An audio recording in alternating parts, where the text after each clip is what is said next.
Rowdy sheeter Shivaprakash alias Biklu Shiva ಕೊಲೆ ಪ್ರಕರಣ 3 ಗಂಟೆಗಳ ಕಾಲ ಶಾಸಕ ಭರತಿ ಬಸವರಾಜರನ್ನ ವಿಚಾರಣೆ ಮಾಡಲಾಗಿದೆ.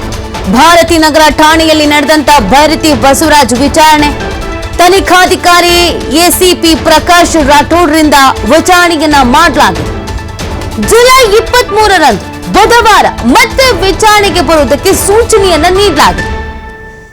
ನಿನ್ನೆ ವಿಚಾರಣೆಯನ್ನ ಮಾಡಲಾಗಿದೆ. 3 ಗಂಟೆಗಳ ಕಾಲ ವಿಚಾರಣೆಯನ್ನ ಮಾಡಿರೋದು. ನಿನ್ನೆ ಒಂದ್ ಸ್ವಲ್ಪ ಹೈಡ್ರಾಮಾಗಳು ನಡೆಯಿತು. 11:30ಕ್ಕೆ ವಿಚಾರಣೆಗೆ ಹಾಜರಾಗಬೇಕು ಅನ್ನುವಂತ ಸೂಚನೆಯನ್ನ ನೀಡಲಾಗಿತ್ತು. 11:30ಕ್ಕೆ ಬರಲೇ ಇಲ್ಲ. ಸುಮಾರು 2 ಗಂಟೆ ಆದ್ರೂ ಭರತಿ ಬಸವರಾಜ್ ಅವರು ಪತ್ತೆನೇ ಇರಲಿಲ್ಲ. ಅವ್ರ ಪರ ವಕೀಲರು ಬಂದಿದ್ರು, ಕಾಲಾವಕಾಶವನ್ನ ಕೇಳಿದ್ರು. ಯಾವುದೇ ಕಾರಣಕ್ಕೂ ಕಾಲಾವಕಾಶ ಕೊಡಕ್ಕಾಗಲ್ಲ, ಬರ್ಲಿಲ್ಲ ಅಂದ್ರೆ ನಾವೇ ಹುಡುಕ್ಬೇಕಾಗತ್ತೆ ಅಂತ ಪೊಲೀಸರು ಹೇಳಿದ್ರು. ಸೊ ಅದಾದ ನಂತರ 2:30ಕ್ಕೆ ಭೈರತಿ ಬಸವರಾಜ್ ಅವರ ಆಗಮನ ಆಗತ್ತೆ. ಬಂದ ನಂತರ ಬರೋಬ್ಬರಿ 3 ತಾಸುಗಳ ಕಾಲ ವಿಚಾರಣೆಯನ್ನ ಮಾಡಲಾಗಿದೆ. ಮತ್ತೆ ವಿಚಾರಣೆಗೆ ಕರೆದಿದ್ದಾರೆ. ಇನ್ನೊಮ್ಮೆ ವಿಚಾರಣೆಗೆ ಹಾಜರಾಗಬೇಕು ಅಂತ ಹೇಳಿ ಕಳಿಸಿದ್ದಾರೆ. ಜುಲೈ 23ರಂದು ಅಂದ್ರೆ ಬುಧವಾರ ಮತ್ತೆ ವಿಚಾರಣೆಗೆ ಬರಬೇಕು ಅನ್ನುವಂತ ಸೂಚನೆಯನ್ನ ನೀಡಲಾಗಿದೆ. ನಿನ್ನೆ ನಡೆದಂತ 3 ತಾಸಿನ ವಿಚಾರಣೆಯಲ್ಲಿ ಏನೆಲ್ಲ ಮಾಹಿತಿಯನ್ನ ಪೊಲೀಸರು ಕಲೆ ಹಾಕಿದ್ದಾರೆ ಅನ್ನೋದೊಂದು ಪ್ರಶ್ನೆ. ಯಾವೆಲ್ಲ ಪ್ರಶ್ನೆಗಳನ್ನ ಭೈರತಿ ಬಸವರಾಜ್ ಅವರಿಗೆ ಕೇಳಿದ್ದಾರೆ ಅನ್ನೋದು ಇನ್ನೊಂದು ಪ್ರಶ್ನೆ. ಕೇಳಿದ ಎಲ್ಲಾ ಪ್ರಶ್ನೆಗಳಿಗೂ ಸಮರ್ಪಕವಾದಂತ ಉತ್ತರವನ್ನ ಕೊಟ್ಟಿದ್ದಾರಾ ಅನ್ನೋದು ಮತ್ತೊಂದು ಪ್ರಶ್ನೆ.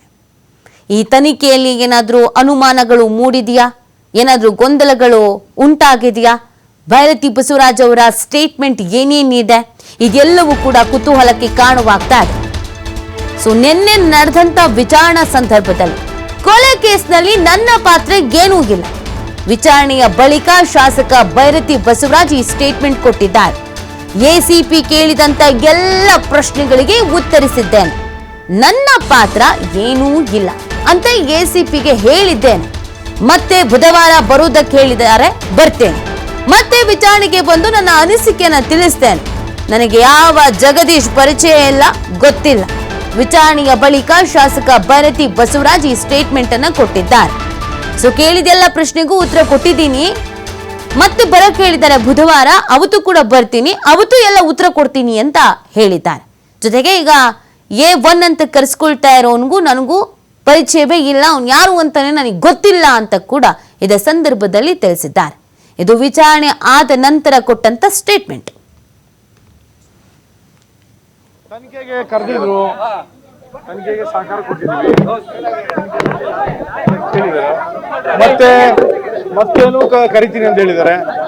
ಮತ್ತೆ ಬರ್ತೀವಿ, ಮತ್ತೆ ಕೂಡ ನಮ್ಮ ಸಹಕಾರನ ತನಿಖೆ ಕೊಡ್ತೀವಿ. ಅದೆಲ್ಲ ಕ್ವಶನ್ಸ್ ಎಲ್ಲ ಹೇಳಕ್ಕಾಗಲ್ಲ. ಹೌದು, ಅದಂತೂ ನಮ್ಮ ಪಾತ್ರ ಏನಿಲ್ಲ ಅಂತ ನಾನು ಹೇಳಿದ್ದೀನಿ, ತನಿಖಾಧಿಕಾರಿಗಳಿಗೆ ಹೇಳಿದ್ದೀನಿ, ಅವ್ರ ಮುಂದೆ ಹೇಳಿದ್ದೀನಿ. ಸೊ ಅದು ನನಗೆ ಇನ್ನೂ ಒಂದು ಸರಿ ಬರ್ಬೇಕು ಅಂತ ಹೇಳಿದ್ದಾರೆ. ಅದು ಅವತ್ತು ಕೂಡ 23ನೇ ತಾರೀಕು ಅಂತ ಹೇಳಿದ್ದಾರೆ, ಬುಧವಾರ. ಸೊ ಅವತ್ತು ಕೂಡ ಬರ್ತೇನೆ. ಬಂದು ಅವತ್ತು ಕೇಳ್ತೀವಿ, ಅವತ್ತು ಕೂಡ ನನ್ನ ಅನಿಸಿಕೆಗಳನ್ನ ಹೇಳ್ಬೇಕಾಗ್ತದೆ. ಅದನ್ನ ಹೇಳ್ತೀನಿ. ಯಾವ ಜಗದೀಶ್ ಪರಿಚಯ ಇಲ್ಲ, ಏನು ಇಲ್ಲ.